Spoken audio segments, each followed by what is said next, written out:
Yes, what's up? What's happening? Welcome into Hold My Banner. I'm George Balekji filling in for Travis Thomas. He's my man, Ountae Campbell, the walking, talking triple-double. Tay, how we doing today, bro? I like the shirt. How was Post Malone, my man? It was good, man. Another dope shirt for me on this episode. Man, what a fun concert. You know, while I was at that concert, all I was thinking about, though, is it would be nice to just get one more Woj bomb. Just one more, George. That's all I'm asking for. Shout out to Woj. Woj quitting. Shook the world. And then quitting to become the GM of St. Bonnie's? Crazy. Bro, like the way I thought about it, and he put out in the statement, it's all about family and everything, which I understand. Like, if you're Adrian Wojnarowski, you can't go to the bathroom or take a shower without having that anxiety of something breaking and your phone ringing. And Adam Schefter had it. Like, you can't take a shower without looking through your phone through the glass. He can't go on vacation without enjoying it. He can't do anything with his family without needing to have one phone in his hand, another in the other, and going through it. The way I look at it, Tay, he had such an amazing career. He was the first of his kind, the newsbreaker that he was, especially in the NBA.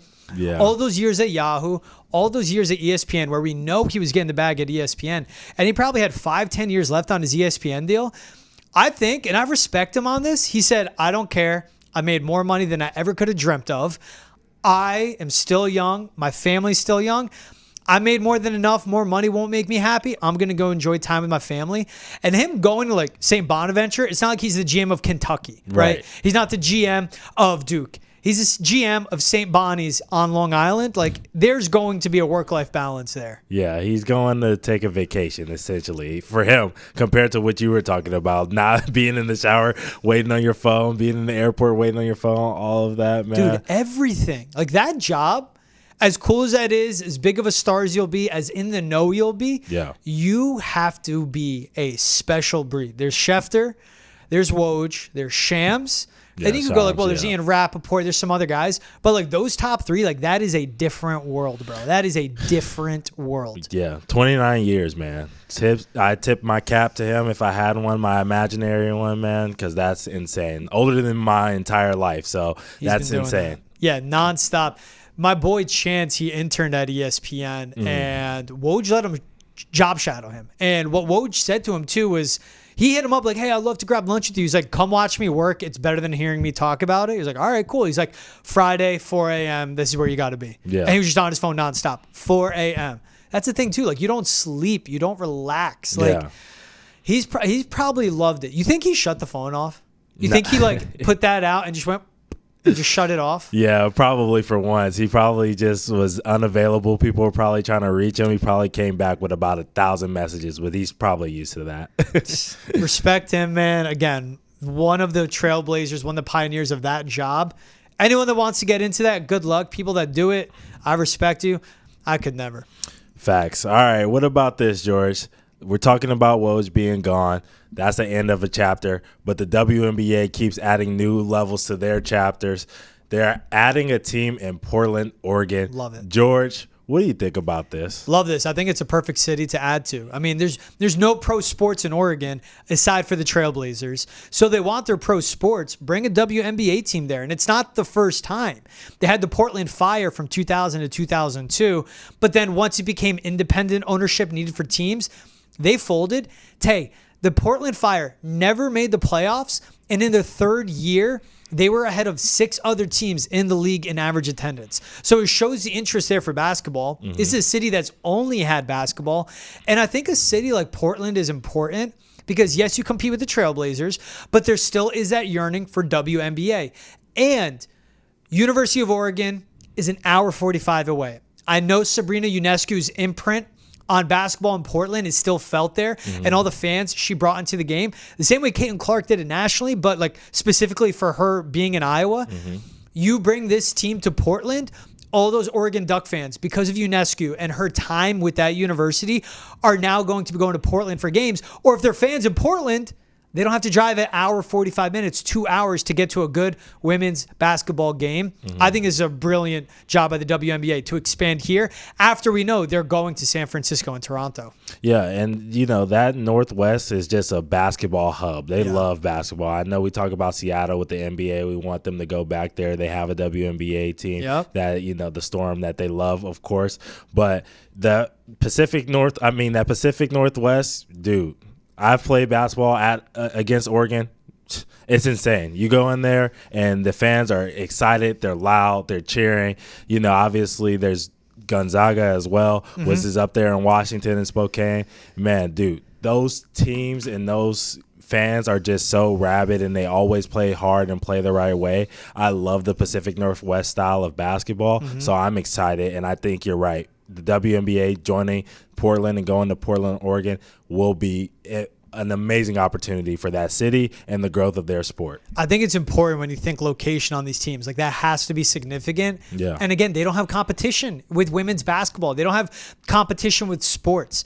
If you dropped a team into certain cities, like I was thinking, hey, let's bring a WNBA team to the Meadowlands, but the New York Liberty are there. Right. And they have that input. Yep. So you're going to be competing with the Liberty, who are one of the best, if not the best in the league, the Knicks and the Nets. The Nets are the least popular basketball team in New York City, by the way. So you're competing with the Knicks and Liberty. Like, that's tough.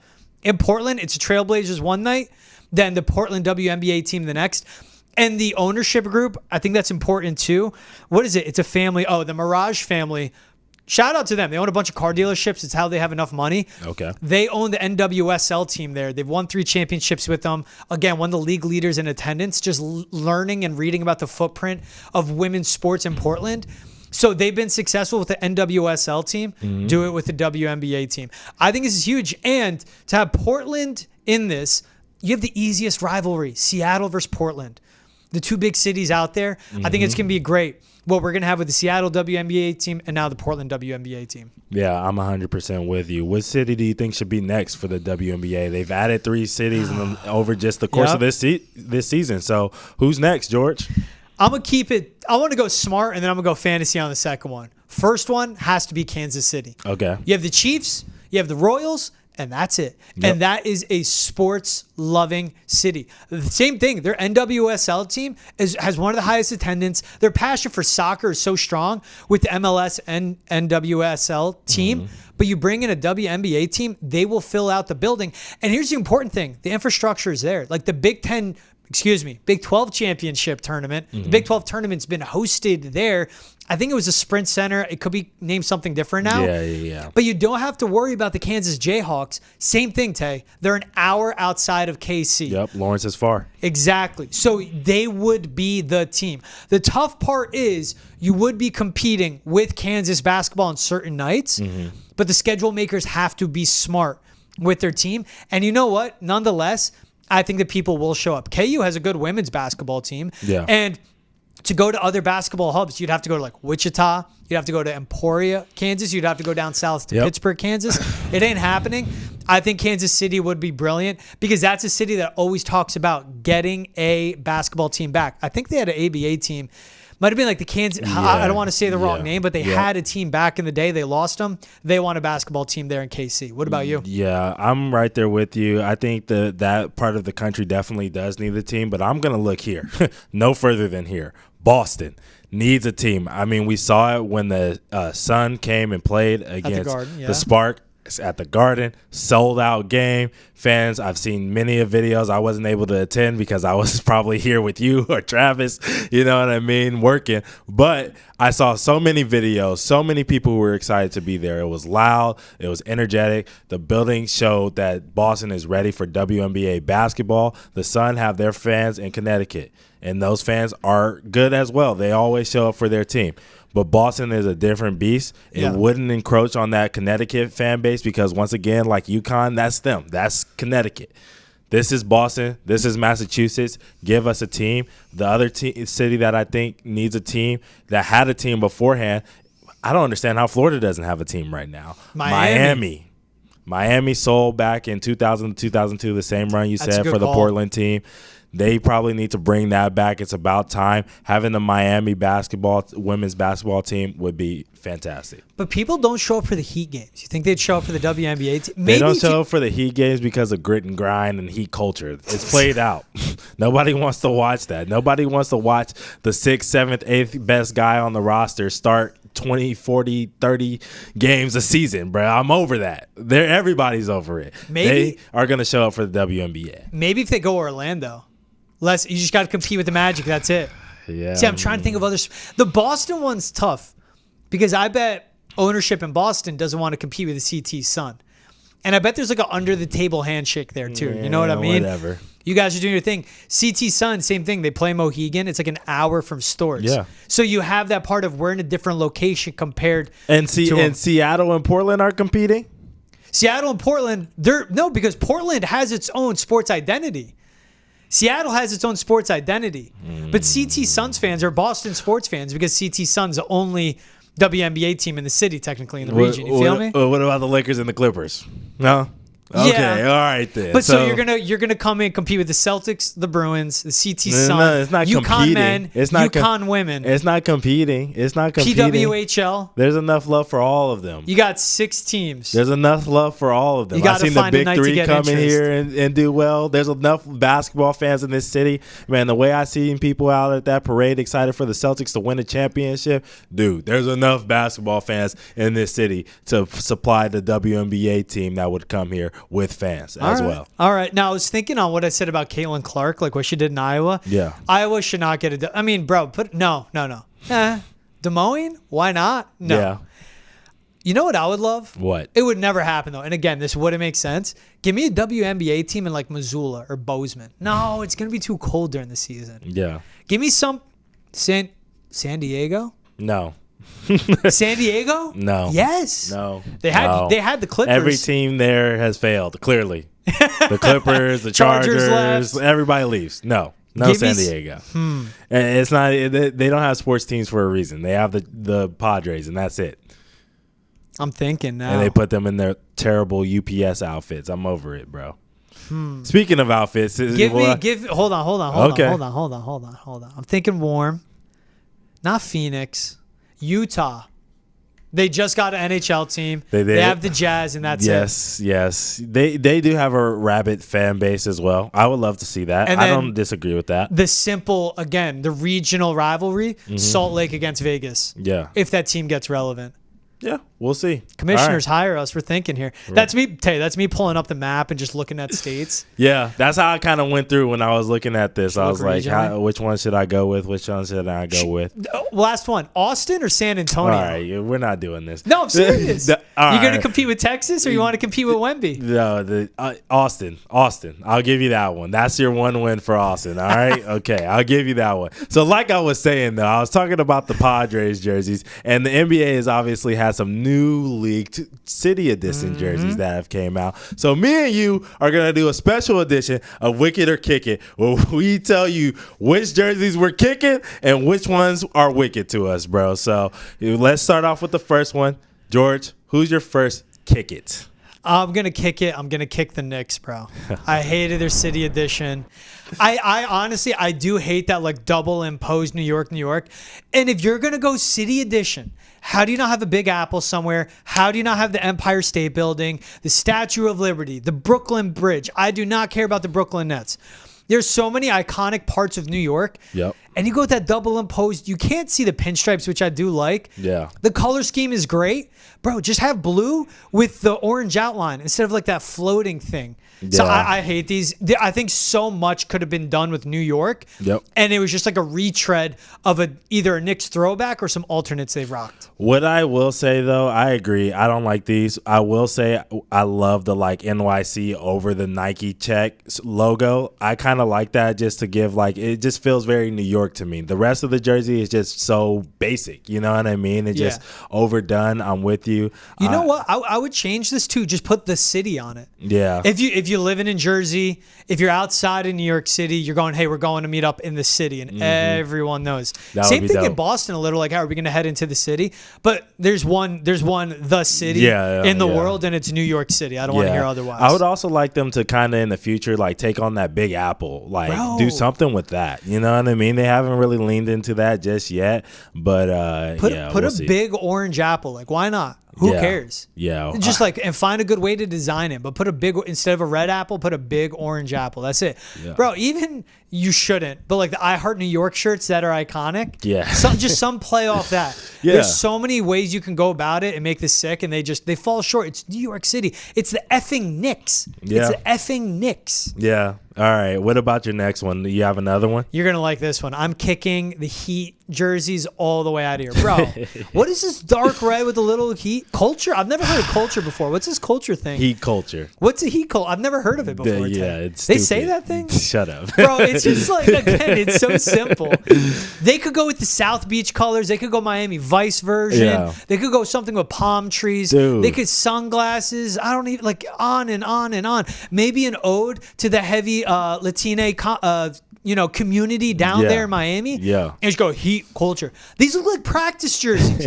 These look like crappy practice jerseys that you wear during a summer league game in your pickup gym down in Miami. Like, what? It's just all red. It's going to look ugly. Yeah. Even a guy that has the steez like a Bam or a Jimmy Butler, and these are going to look like trash. I'm so tired of seeing the Heat culture thing. Stop. I already said that, like, let that go, bro. But yeah, the jerseys look like a AAU jersey. It looks like the AAU team that I used to go in at 7:30 in the morning to play at 8 a.m. Yeah. And you're going there and you're looking, and it's like the team from the randomest city in the valley. And I'm like, these dudes suck. And then we play them, and guess what? They suck. Hey, 8 a.m. tip, Saturday AAU. What time you showing up to the gym, Ted? Me? Back then? Because, back when you're in high school, you don't have to warm up. You dunk in slides. Like, you know what I mean? Like, you show up to the gym with your shorts and slides on, and you're doing dunks with your backpack on. Yeah. So I was probably showing up at like 7:30, which was like good for me back then. After going to college,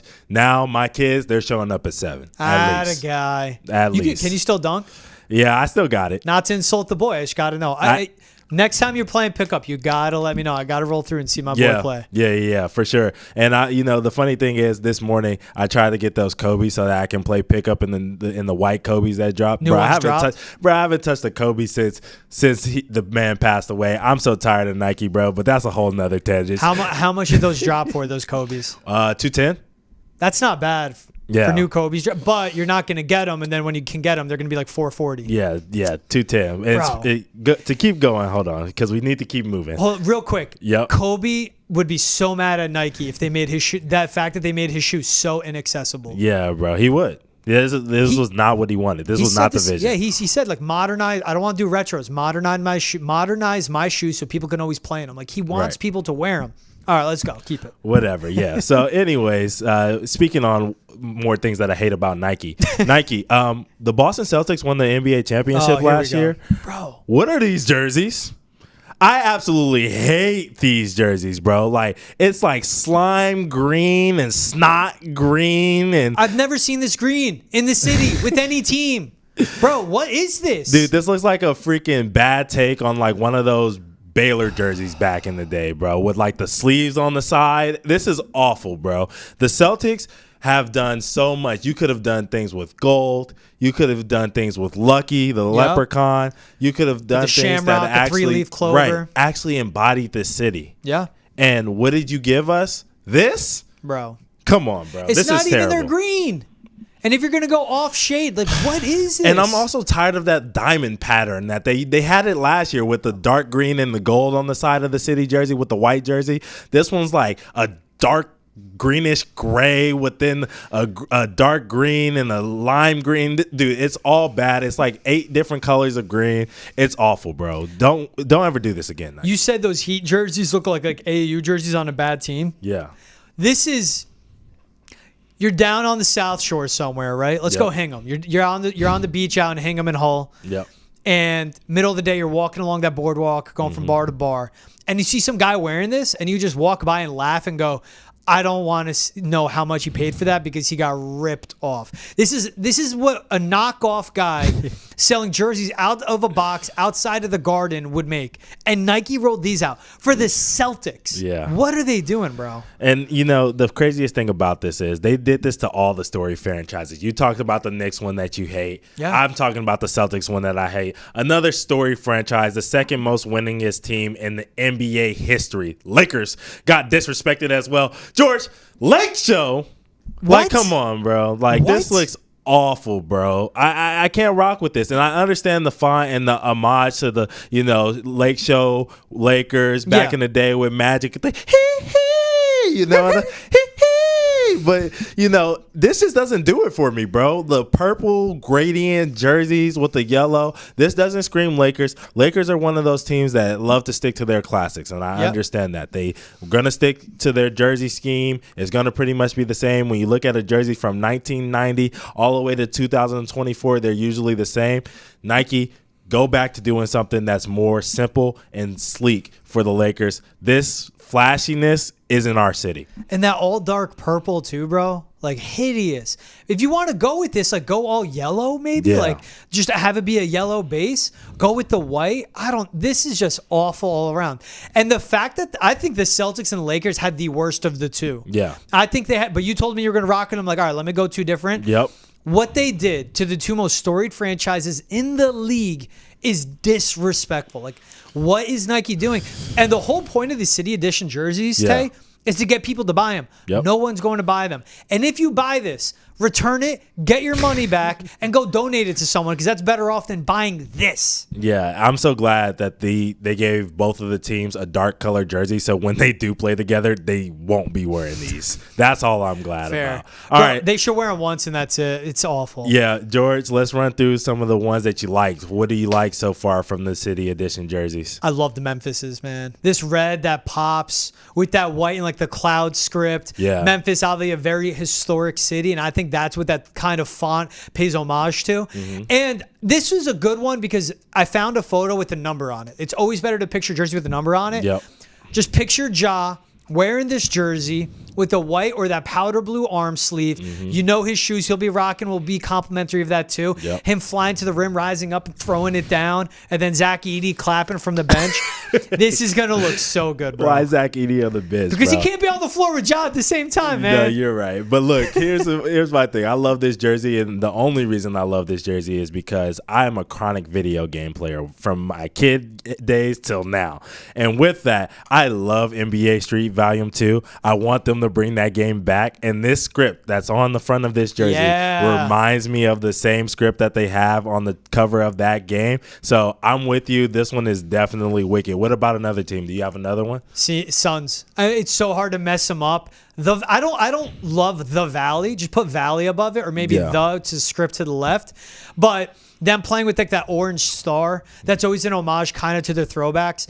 And the purple, again, with the accent they get on the collar and the sleeves, same thing. It makes things pop at the right time. I think it's a less popular one. Yeah. But I just like the Valley on it. So simple. They didn't try to do too much. Ran it back with that same branding. Just went purple on it. And same thing. D-Book in this, going to look clean, dude. Yeah, I agree. I think the Suns play with the best color scheme in the entire NBA, so it's very easy to make good jerseys for them. Every time they hit, I can't lie. Every time, I'm not in love with the City jerseys, but the Valley has been going great for them every single time. So yeah, the purple with the star, it kind of reminds me of like a Barkley era kind of jersey. I love this one as well. There's two jerseys that I want to point out too. The first one for me is the Toronto Raptors. Now, this one is just a fanboy pick for me, because they have the purple dinosaur. Well, he's red, but the dinosaur. And they have him wearing the number 15, doing the between the legs dunk in homage to Vince Carter, the greatest dunker the NBA has ever seen. Perfect. So with the black jersey behind it, got some pinstripes, classic Raptors pinstripes. I love this jersey so much, George. This is a 10 out of 10 from Nike. Great job with this one. Bro, playing off of this, have Lucky with the 33 on his jersey, shooting a 3. Man, they could have had that. Something like that. They Same missed thing. the Go Paul opportunity. Pierce homage. You can never go wrong with this logo. Raptors forever have the best logo in all of sports, in my opinion, with this. And the details of the basketball, everything you mentioned, honoring Vince Carter from his time in Toronto. I think this jersey's perfect, bro. Yeah. All right. And then the other jersey that I really like from these is honestly the Detroit Pistons. I really like this jersey. It's super simple, and I tweeted out the other day, ban minimalism, because some of these jerseys are too minimalistic. Celtics. But the Pistons one is actually really good. I love the script. I do not know how to describe that for our listening audience, but it is beautiful. You have to go out there and look for yourself. It's like a white cream jersey. I like with the cream orange, instead of the white, too. Right, Yep. with the orange stripes down the side. It's simple, but man, bon appetit. I want to see a Pistons jersey come back with the horse on it. Like, they could have honored that. But same thing of like, this just looks clean. Same thing, whatever number you have on the front. If it's a Cade Cunningham jersey, like something like that, man, this is going to look good. Yeah, that was definitely wicked. And it's great that we actually finished out. This wasn't planned by me. Actually, as I was looking through the rundown, I was like, come on. This is all you. This planned, right? Nah, I didn't. But we're going to actually start our Eastern Conference schedule preview with the Detroit Pistons. George, how do you feel about this team in their upcoming season? I love that they just completely changed everything. Like, they revamped. You have to start with not who they drafted, not who they acquired, not who they traded for, but putting Trajan Langdon as a new president of basketball operations. They haven't had anyone in this role since 2018, I believe. So the Pistons ownership stood up and go, it sucks. We need someone at the highest point to hold everyone accountable. This is a guy scout for the Spurs, assistant GM of the Nets, was a general manager of the Pelicans. And obviously what he did well when he was with the Pels is getting a Trey Murphy over Herb Jones. He has that eye for an elite wing. That's what every NBA team does. But also, he's built a roster where he was able to keep them afloat with a superstar that was never showing up for the team in Zion Williamson. So I actually really like the Trajan Langdon hire. Yeah. They had to do something different. We'll see what he can do with Detroit. But they have the base there. Like, they have Cade Cunningham. You have a guy that is all-star caliber. Can he stay healthy? But it's important to get someone to lead. And then, of course, hiring JB Bickerstaff, coming off never having Mitchell, Garland on the floor at the same time with Mobley and just so much turmoil. Yeah. And again, Donovan Mitchell, who started to hate JB Bickerstaff. I'm not going to hold that against JB. The NBA today is so fickle and it's so fragile of what relationships can be. So at the leadership roles, which you need with the team coming off 14 wins, bro, they mean business. You fire Monty Williams, you still owe him $65 million. You bring in Bickerstaff and Langdon. This is huge for them to start. Yeah, it definitely is. And I wanted to note that as well. I think JB Bickerstaff is a good coach. I was saying that last year throughout the playoffs. I think he got kind of a bad rep because he didn't agree with his superstar. And that happens, you know what I mean? Two people who are that competitive and want to win and have their way that they want to win are going to come to disagreements at some point. And it wasn't a thing of JB being a bad coach. It's one of those things that happens in the NBA, in the NFL, any professional sport where the coach is there for a long time and people get tired of hearing the same voice when you don't win. Yeah. And it's not his fault that they didn't win. They weren't healthy. They didn't have the talent to be the best team in the East and get an opportunity to be in the finals. The Celtics team was just that much better. Anybody that was going to face them was going to get steamrolled as they did, as we saw throughout the entire playoffs. You know what I'm saying? So I think JB is the right guy for this team because this young team needs development. And I think he's done a great job of developing the young guys that he's been a part of with Evan Mobley, with DG, you know what I mean? Even though Jared Allen wasn't a young guy, he's become a better player since transitioning from Brooklyn over to Cleveland. So I think JB has done a great job with those type of players. And I think he's going to do a great job with the new players that he has now in Detroit. Do you like any of their other offseason moves? I mean, they fit this team out with a lot of vets. Yeah. And even a guy that's younger, like a Malik Beasley. He played 79 games for the Bucks. He's entering his 9th season in the NBA. You bring Tobias Harrison. People in Philly will have their opinion on him.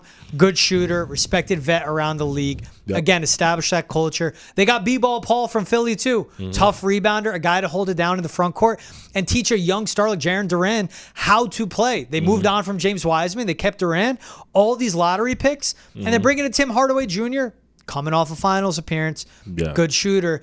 Now, can you get a guy like Cade Cunningham? Can you keep him healthy? And just show the rest of this roster how to play?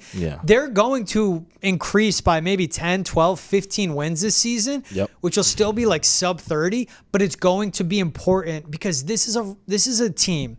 And this is a franchise that has been so low and so bad for so damn long. Yep. The NBA and sports is better off when Detroit is relevant because we see how passionate that fan base is. Let's make the Pistons a good team. Let's get them back into the spotlight. They hired the right guy to run the front office. They hired a good coach to get this young team to lock in. They have that all-star in Cade Cunningham, and they're putting the pieces around him. I do like it, Tay. Yeah, I like it as well. What I like about their offseason is bringing in Malik Beasley, bringing in Tobias Harris, drafting Ron Holland shows me that they knew how bad they were on the defensive end last year, and they want to change that identity, and that was their main three guys that they went and acquired. Obviously, Tim Hardaway Jr. was also acquired, and he does give energy on defense, but he's a little undersized for guarding wings in the NBA, but he is locked in on defense as well. He's not a bad defender, but he's not a great one either. The thing about it is they paired that up with JB Bickerstaff, who is a solid defensive coach, but also a really good offensive coach as well. So they will take those guys who are mostly 3-and-D. Well, not Ron Holland. That dude can't shoot. Not yet. It's coming, but it's not going to be there in year one. He's going to be 19. Right. It's not going to be there in year one. But, with Tobias, with Malik, 3-and-D, Tim Hardaway, 3-and-D-ish kind of guards, this team has the makings of really upping their win total from 14 to whatever we think it's going to be next year. With that, I have to ask you, are there any bets that you like from this team coming up this season? I put them right around 25 wins, and I believe FanDuel has them 24 or 25.5. So I'll just go over on that one because of this talent they have and the veteran leadership too. And you mentioned that Ron Holland move to draft him out of the G League Unite. This is Trajan Langdon coming in and going, I have an eye for wings. Yes, he's raw. Yes, he can't shoot, but that's the next RJ Barrett. Let's get him in now and let's start developing him in our building. And you get a guy like JB Bickerstaff. Oh, you don't got to worry about the defense. Just teach him your scheme. Now bring him along offensively and teach him how to do that. And the pressure won't be on Holland to shoot from the beginning because of how this roster's fitted. We'll see how much he even plays, but it's just putting these foundation blocks together. But regardless of Ron Holland effect or not, I just love the additions veteran-wise, defensively what they did, building around Cade, who's so much fun to watch at Oklahoma State. Talking about great jerseys, I think the Pokes always have some of the best jerseys possible. Bring him to Detroit. He's been here for a minute now. Let's make him great. Yeah, I'm with you. I think I like their win total, going over on their win total as well, and it's because of this. They remind me a lot of an Orlando team from last year. Now, they're not going to be nearly as good because they don't have a Franz Wagner as their second guy. I'm not going to say second star, but they're definitely their second best player and a really good player. I'm going to run through their lineup really quickly. They got Cade, obviously going to be a star in this league. I'll ask you more about him in a second. Malik Beasley, Tim Hardaway Jr., Tobias Harris, Jalen Duren, who's been a great big for them. I'm really excited for him as well. Marcus Sasser, Jaden Ivey, Asar Thompson, Isaiah Stewart, B-Ball Paul Reed, and then Ron Holland coming off the bench. And they have a couple other guys. When I look at that list of guys, there's not a guy on that team that I look at and I'm like, this dude is not a good NBA player. Or can't be a good NBA player. You know what I'm saying? So they have a lot of good, budding, young talent on this team. And so I'm super excited for them. And I think that they're really going to push past, what did you say it was, 24 and a half? That's going to be probably light work. I'm probably going to say like 27 to 29 is the win total that I have for them in my head personally right now. Now, going back to Cade Cunningham, do you think this is a year where we could finally get a full season of Cade Cunningham and he could become an NBA All-Star? Full season, I mean, we haven't seen him play more than 65 games yet. But when he's showing up for his team and when he's suiting up, I mean, that's a guy that scored more and more from his rookie season. Now he's coming off like averaging 23 a night. I think so. And I think it's because of the support around him. Keep him healthy. And, like, can we see another step forward from Jaden Ivey, too? I mean, this is a kid that was so special in college. We know he's a son of a basketball coach with his mom being one of the best basketball coaches in all of college hoops. Like, we know the potential's there. We saw the explosiveness when he was at Purdue.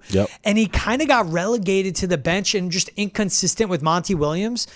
I hope JB Bickerstaff comes in, breathes life back into him, gets Jaden Ivey back on track. And it's so tender how you bring along these younger guys. Like, we saw what happened with Wiseman in Golden State. We saw the same thing with Jonathan Kuminga when it's up and down. Like, we don't know what's happening there. Give Jaden Ivey the confidence. We know the IQ, the athleticism, the play is there. I think all of that does aid Cade Cunningham. It's just a matter of his body allowing him. Yep. If we get 70 games out of Cade, I think we get an all-star season out of Cade Cunningham. Yeah, I'm right there with you. I think it's tough, though. I think where it goes is people have bias, right? And Tyrese Halliburton is probably the guy that I look to where I'm like, he might be the guy to replace him or Dame. And when you look at those two dudes, you're going to look and say, well, it's Dame. Who's in the playoffs? It's Tyrese Halliburton. They're on a better team. They're a playoff team, blah, blah, blah. And that's going to make it really tough for Cade. I think he's going to be one of those guys at the end of the All-Star period or whatever, once the voting is done, that we're going to look at as a write-in for a snub. It's going to be all over about how Cade Cunningham got snubbed from the All-Star team this year. I would love to put that mark in it right now. Bro, I can still not get over watching Pacers-Celtics playoff series with you and us the entire time going, what is Tyrese Halliburton doing? Right. I couldn't get enough of Hallie when he was with the Kings. I could not get enough of him when he first got to the Pacers, what his averages were and everything he was doing. But then you're watching him in just crucial moments when you need that smart, you need that decision-making, especially from a ball handler like him, a guy that's supposed to be a number one, and he just falters. Give me Cade over Hallie, and I'm betting on what I think Cade can become. And also for Cade to do what he's done, averaging 23 a night. Yes, on the worst team in the NBA, but averaging 23 a night in such a toxic situation to be playing in, that's why I like Cade. I think he's just been through more in a better way. Yep, I'm right there with you. And that finishes our Detroit Pistons talk for the episode. Shout out to the Detroit Pistons, man. Detroit Pistons basketball. We're rooting for you guys, all right? But look, George, there's something that I did want to talk about with you. So the NBA season is fast approaching, and we're seeing records being broken in the WNBA. We're seeing records being broken in the MLB possibly, which we'll get to later in the episode. What NBA records do you think are in jeopardy this year? Steph Curry is going to be the first to 4,000 career threes. There's like no doubt about it. He's at 3,747. He had 357 last season. Like he's going to hit. At worst, he gets to 250, and he's right there. Yeah. He's going to get to 300, in my opinion, bro. That is so going down, 4,000 career threes. Yeah, 300's a light season for Steph. That's the thing. It's Steph. It's Steph. A light, and they're going to need it from him. And he's joining another great shooter. Once again, Buddy Hield is a better shooter than Klay Thompson is right now in today's NBA today. Yes. Not all time, but today. Buddy Hield's someone that chose the Warriors over the Pistons. Remember, Pistons wanted Buddy. Right. Shivano made the right choice, so go to Golden State. I'm right there with you. One that I'm going to start out, I have a list. I'm going to start out with some that I think are easier, then I'll go to some that I think are more difficult to come. But this one is easy for me.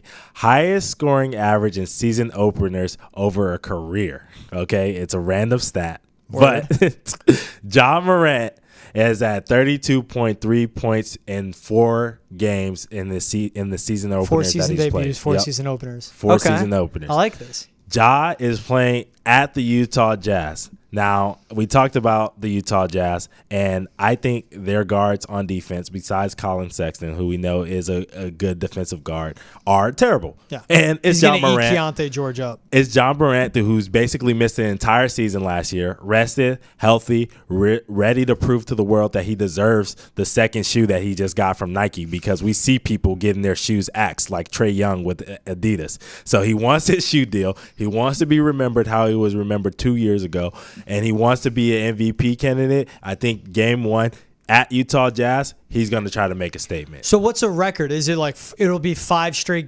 season openers of him scoring 32 or more? Yeah, I mean, it's just his average. His average is the most in NBA history. Oh, so he's just going to keep it up. I like that. Yeah, he's just going to keep it up. All right, another one I got for you. This is a good one. Yes. Your LeBron James with your Lakers.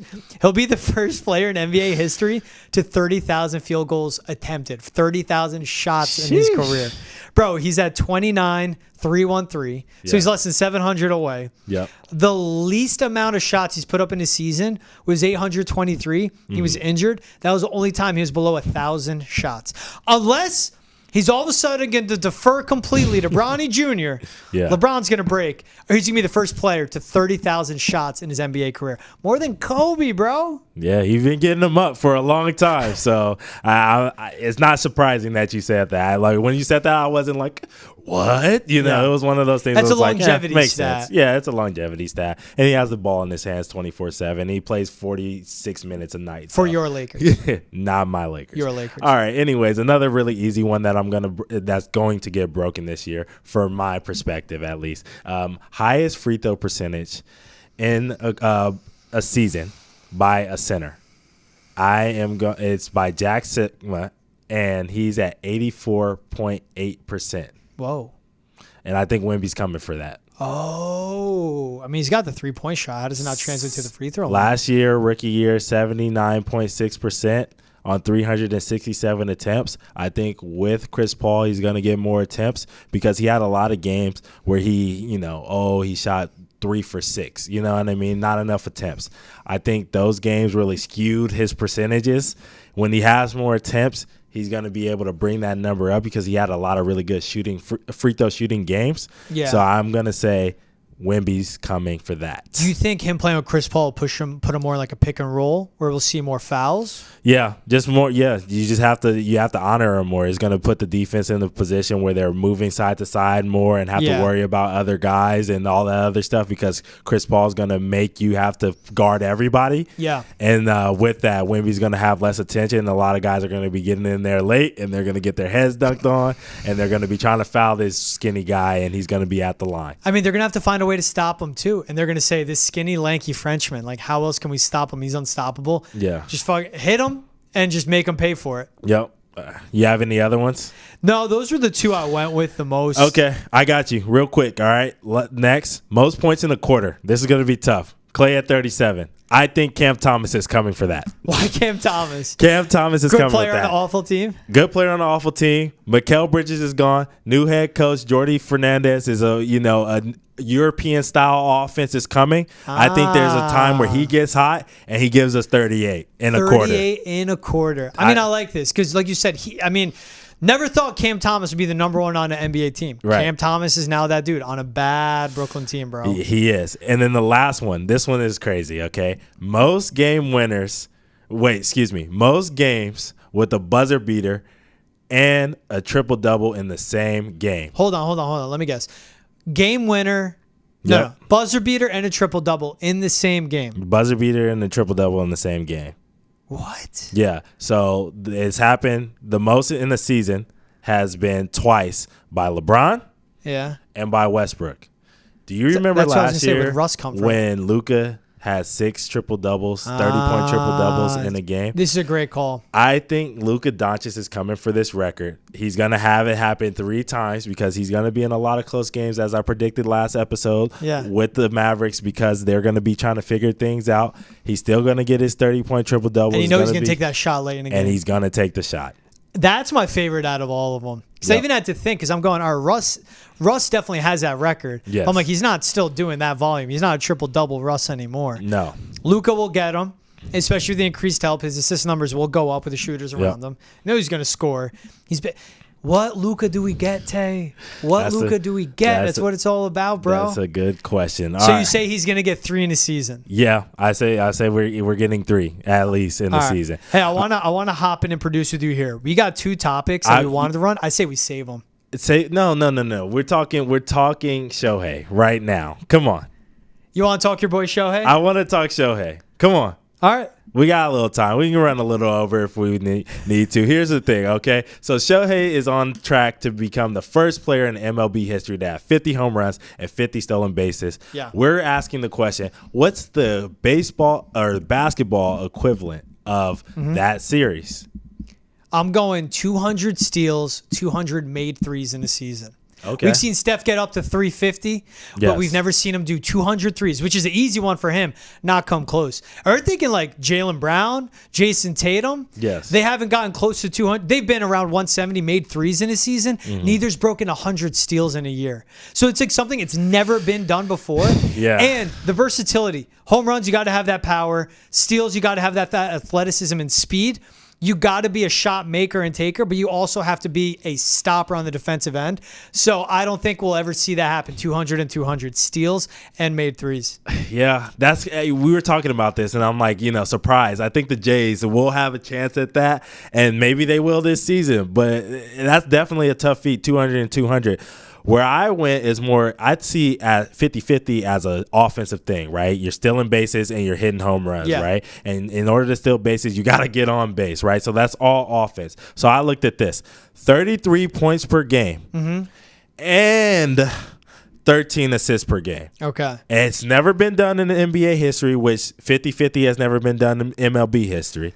And on top of that, you have to be a great scorer. 33 a game is tough. Like Luka averaged 33 a game last year. There's only been like 20, 33 a game and more seasons in the entire NBA history. And then 13 assists a game, there's only been less than 10. So only person that's ever gotten close to that is Nate Archibald back in the early 70s. He averaged 34 a game and 11 assists, which is insane to think about. Right. But being able to be that good scoring, yeah, and then also being able to be that good facilitating, I don't think we're going to see that anytime soon. We might.